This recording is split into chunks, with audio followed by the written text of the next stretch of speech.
Buongiorno a tutti, in questo nuovo videomessaggio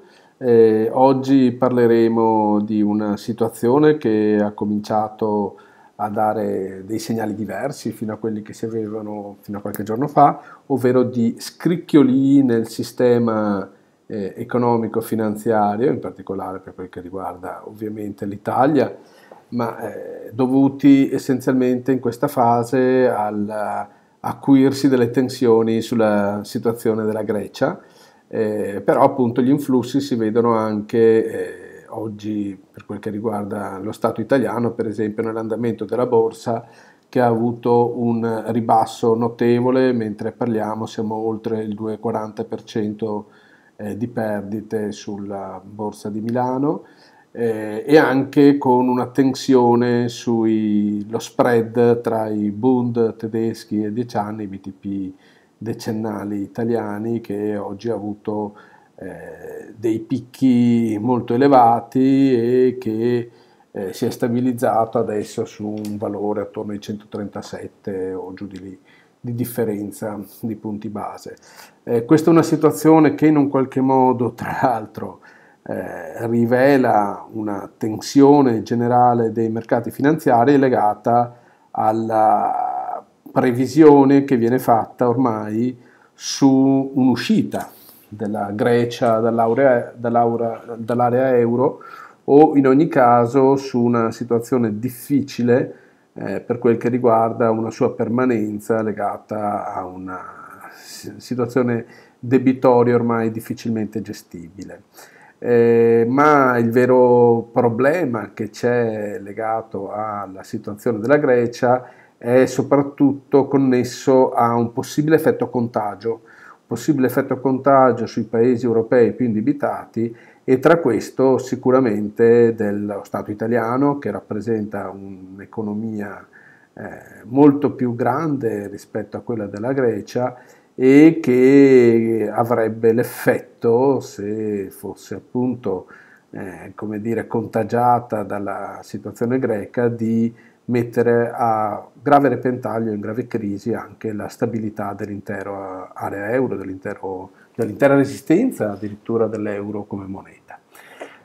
Questa situazione non sembra così distante nel tempo, dati i segnali di oggi, ma potrebbe avere degli cambiamenti proprio nel mese di maggio. Ricordiamo che circa una settimana, 10 giorni fa, fu proprio Wall Street Journal a lanciare l'allarme di un pericolo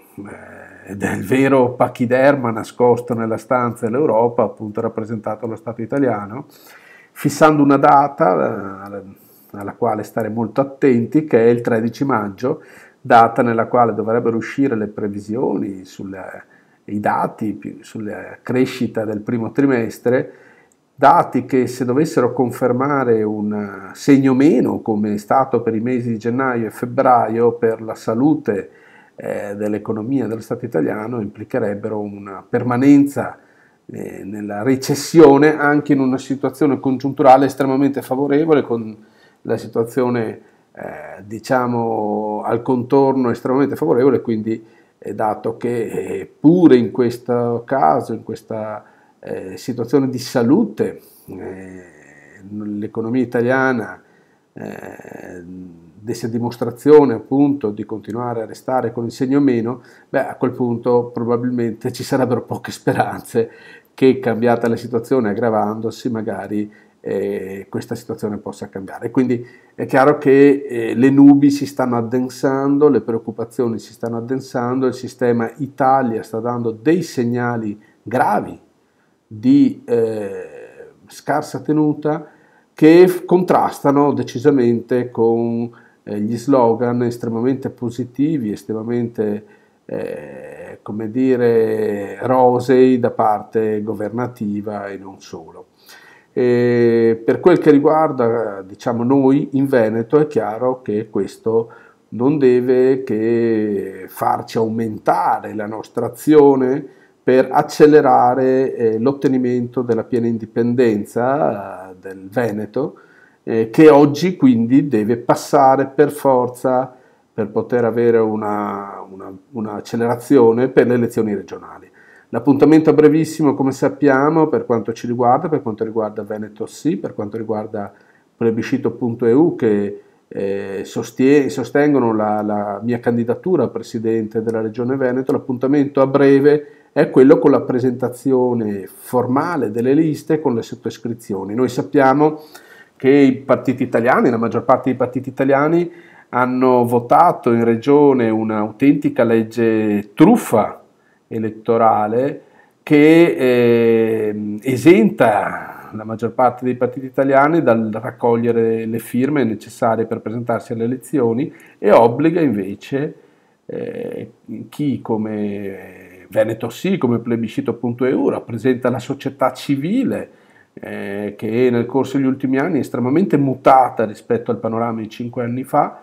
a dover raccogliere una notevole quantità di firme, 12.000 firme, tra l'altro con una burocrazia non banale, quindi firme certificate, e in questo senso l'invito a tutti i cittadini è di recarsi in questa settimana assolutamente negli uffici elettorali del proprio comune di residenza per sottoscrivere le liste di Veneto Sì e della mia candidatura a Presidente, rappresentata anche dal simbolo di plebiscito.eu e dal mio nome. Come potete comprendere, questo è un obiettivo assolutamente essenziale da cogliere proprio per essere pronti poi nel mese di maggio a sostenere quello che potrebbe essere un mutato clima congiunturale internazionale che si preannuncia molto favorevole alla questione dell'indipendenza del Veneto. In questo senso capiamo quindi anche i recenti passaggi della stampa internazionale di estrema attenzione, lusinghieri sul nostro progetto di indipendenza, e si capisce perché diciamo anche nel mondo si guarda alla nostra terra con un occhio particolare, considerata anche la naturale vocazione strategica e logistica del nostro territorio, del Veneto, che fa da cerniera naturale tra le vie intercontinentali d'acqua e le vie intercontinentali di terra, che saranno pronte e realizzate entro il 2025 secondo il progetto delle nuove vie della seta. È chiaro che per essere pronti, per essere preparati a questo progetto internazionale è fondamentale che noi oggi diamo un segnale forte di accelerazione verso la nostra piena indipendenza, e in questo senso è fondamentale che noi concludiamo quel percorso di indipendenza del Veneto che, grazie alla certificazione internazionale da parte del Comitato degli Osservatori Internazionali sul referendum di indipendenza del Veneto l'anno scorso, hanno assunto una importanza appunto e una rilevanza sotto gli occhi del mondo.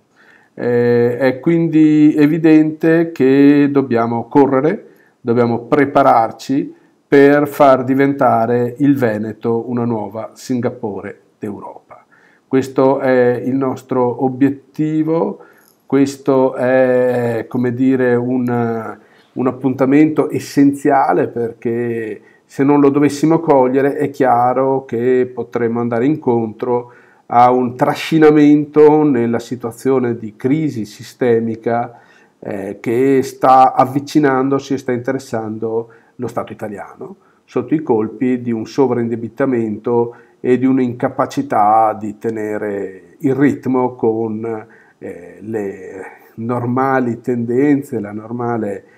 turbolenza del mondo moderno, che è in un qualche modo un ambiente non adatto alla permanenza dello Stato italiano come entità, come la conosciamo fino ad oggi. Prepariamoci quindi in queste settimane a correre, andiamo a firmare nei comuni entro 10 giorni e prendiamoci la nostra piena indipendenza, perché questo è il momento più giusto, più adatto per raggiungere il nostro obiettivo. Grazie a tutti voi per la pazienza e per aver ascoltato questo nuovo messaggio. L'appuntamento è a breve, è al prossimo messaggio e a una campagna elettorale che si preannuncia estremamente interessante. Buonasera.